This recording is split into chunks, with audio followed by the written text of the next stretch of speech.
Luto tayo guys ng pakbet. Nilagay tayo ng konting tubig.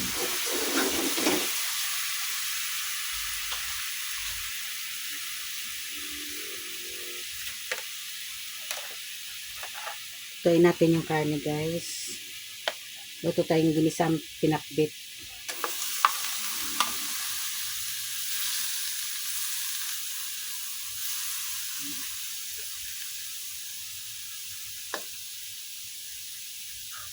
Sabay na rin natin itong laman. Ibabaw na lang natin para sabay sa pagluto na rin nila.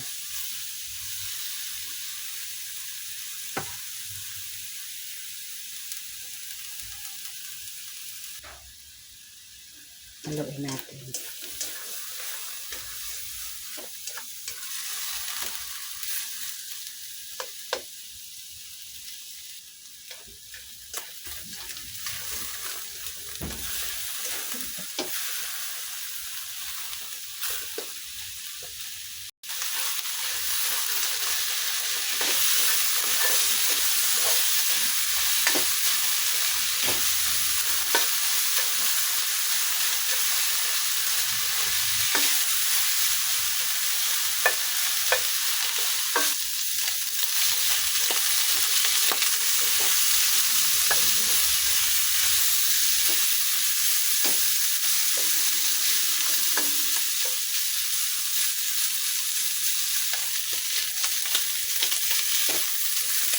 Malapit na siya mag-release ng kanyang sariling mantika.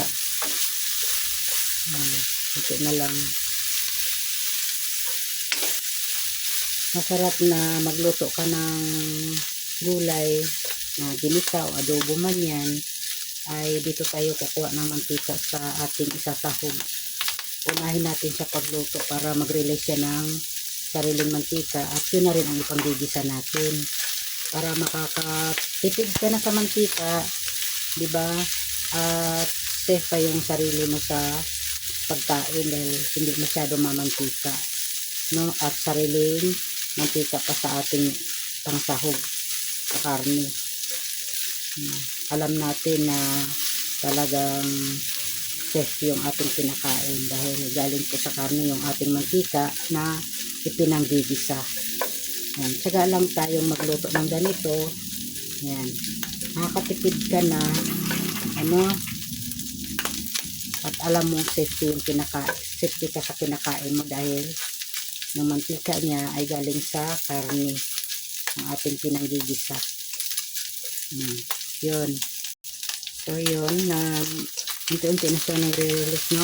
May mantika na tayo na ipon. Yun na lang, pwede na tayo maggisa ng ating sibuyas at bawang.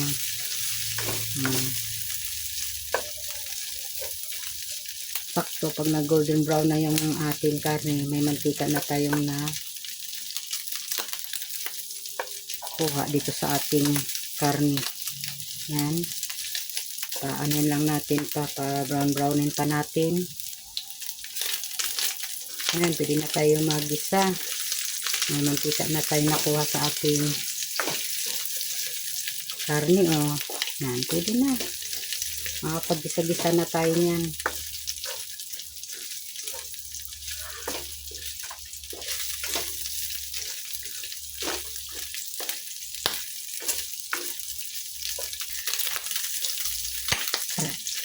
Yan, pwede na yan.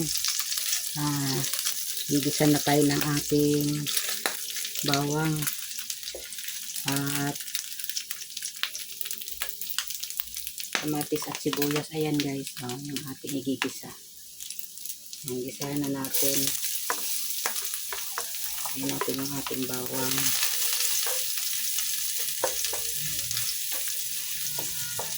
Masarap sa gulay kapag sariling mantika ng karne ang ating panggisa. Lagyan na natin yung ating sibuyas. Malagay na rin natin yung ating mga gulay na isasahog natin dito. Kamatis.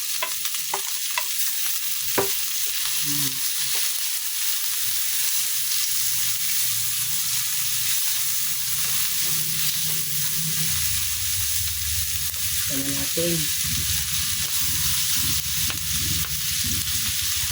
Yung ating gabi ay nalaga na po natin ito.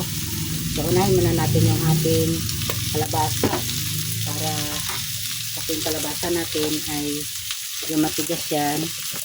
Lagay na natin.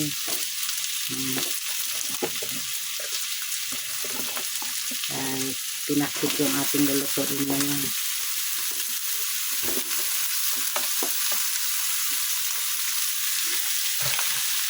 Ayan natin.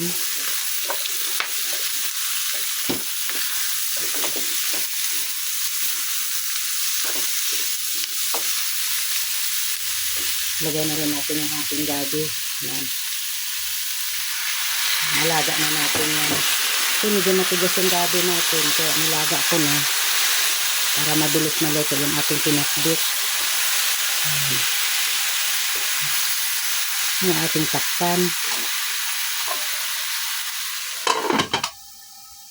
Natin. Yung ating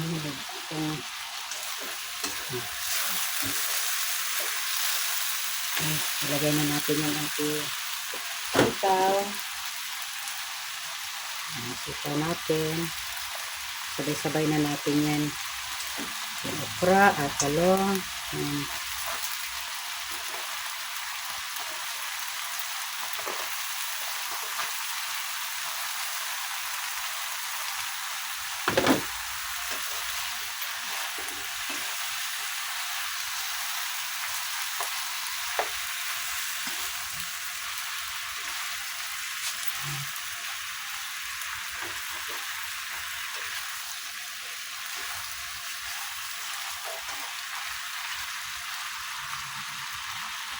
Dalagay tayo ng toyo.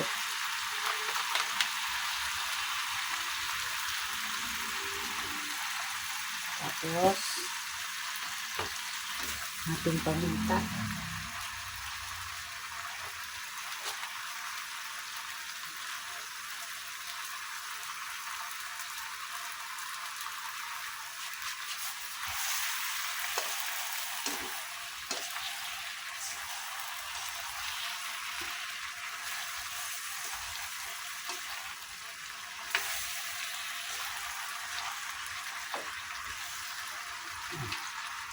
Pa natin.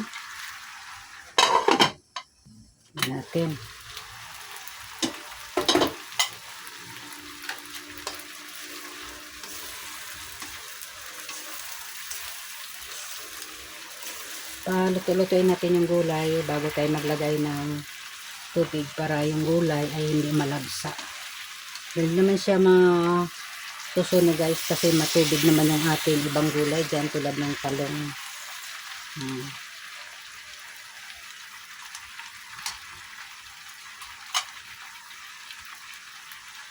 Pa natin.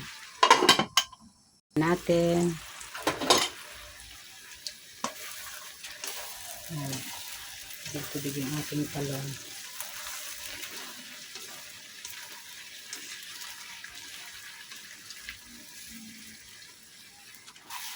Lagay tayo ng konting tubig.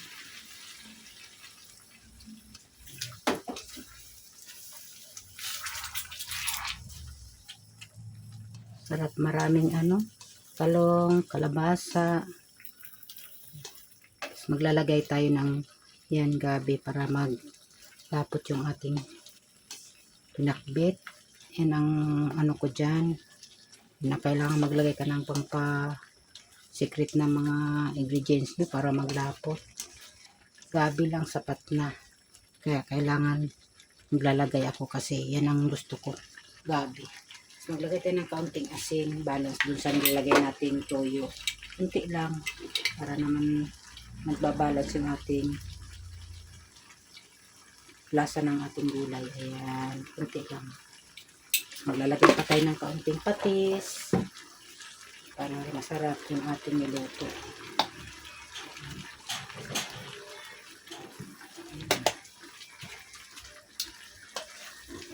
Haluin natin.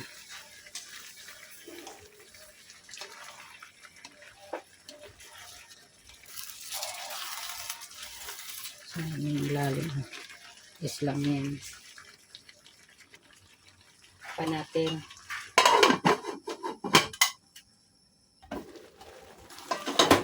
Lagay tayo ng siling. Sarap na guys. Ito na yung ating pinakbit. Malapit na.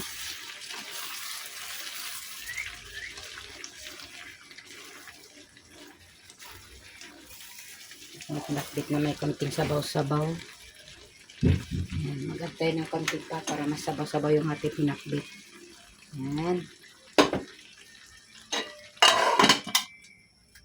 So yan guys, luto na yung ating pinakbit. Na, okay na to.